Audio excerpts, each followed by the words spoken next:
যদি কোনো মানুষ তোমাকে দেখে জ্বলে, আমি মনে করি তাদের কোনো দোষ নেই। আসলে এটা তোমার ক্ষমতা যেটা তাদেরকে জ্বলতে বাধ্য করে। তাই নিজের ক্ষমতা বাড়াও, যে যতটা জ্বলছে তাদেরকে ততটা জ্বলতে দাও।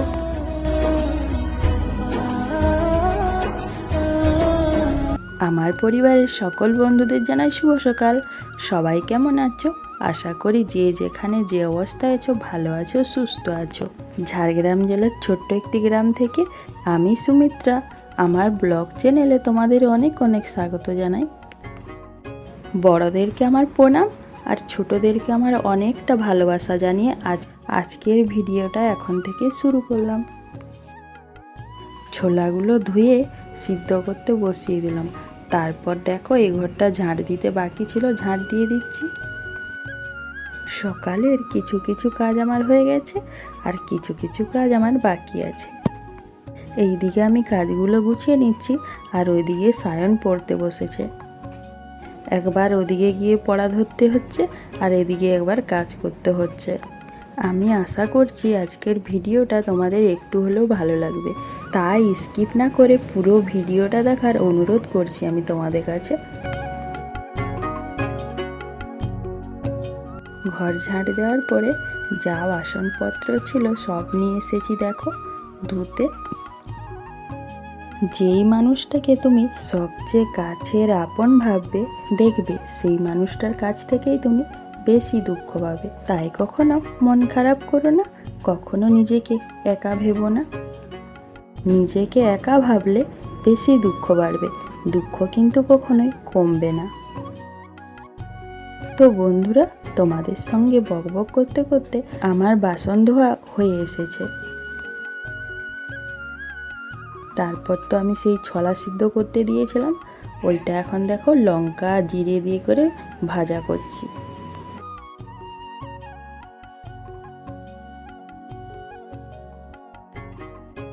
তারপর দেখো বন্ধুরা, আমি একদম স্নান করে তোমাদের সামনে এসেছি। আমি কিন্তু মুড়ি নিয়ে বসে পড়েছি। দেখেছো আজকে কত রোদ বাইরে। যা জামা কাপড় মিলেছিলাম হাফ কিন্তু শুকনো হয়ে গেছে, আর যেগুলো শুকনো হয়নি সেগুলো একটু উলট পালট করে দিচ্ছি। যদি কখনো মন খারাপ করে তখন মনকে বোঝাও যে তোমার মাথার উপরে ছাদ আছে, দুবেলা খাবার জুটছে, পরার জন্য মোটা কাপড় আছে, ওইগুলোই পাওয়ার জন্য অনেক মানুষকে কল্পনা করতে হয়। দেখবে মনটা ঠিক হয়ে যাবে। তো বন্ধুরা, তারপর তো আমি উনুনটা ধরিয়ে হাঁড়িটা বসিয়ে দিলাম। তারপর দেখো হাঁড়িতে চালও দিয়ে দিচ্ছি।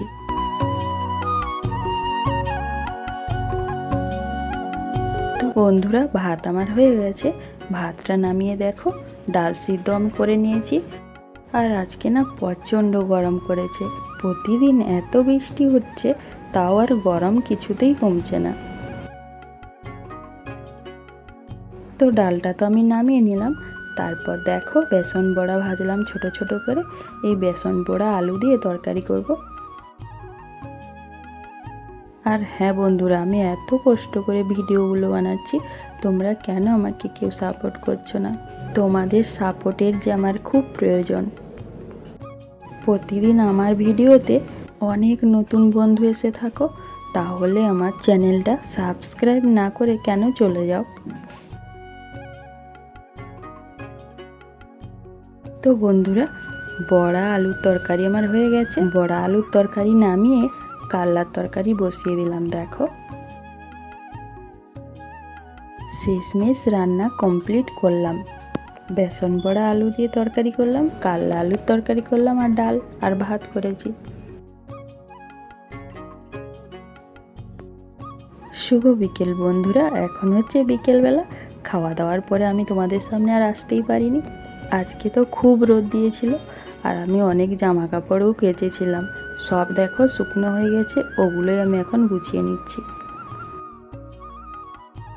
আর হ্যাঁ বন্ধুরা, তোমরা যারা প্রতিদিন আমার ভিডিও দেখো, আমাকে সাপোর্ট করো, তোমাদের অনেক অনেক ধন্যবাদ গো। আর যারা এতক্ষণ ধরে আমার এই ভিডিওটা দেখছো, তোমাদের অনেক অনেক থ্যাংক ইউ। শুধু আমার একটাই অনুরোধ, যদি নতুন বন্ধু এসে থাকো তাহলে আমার চ্যানেলটা সাবস্ক্রাইব করে দাও, বন্ধু করে নাও, বন্ধু করে আমার পাশে থেকো। জামা কাপড় গুছিয়ে নিলাম, তারপর দেখো ঘরটা ঝাঁট দিয়ে দিচ্ছি।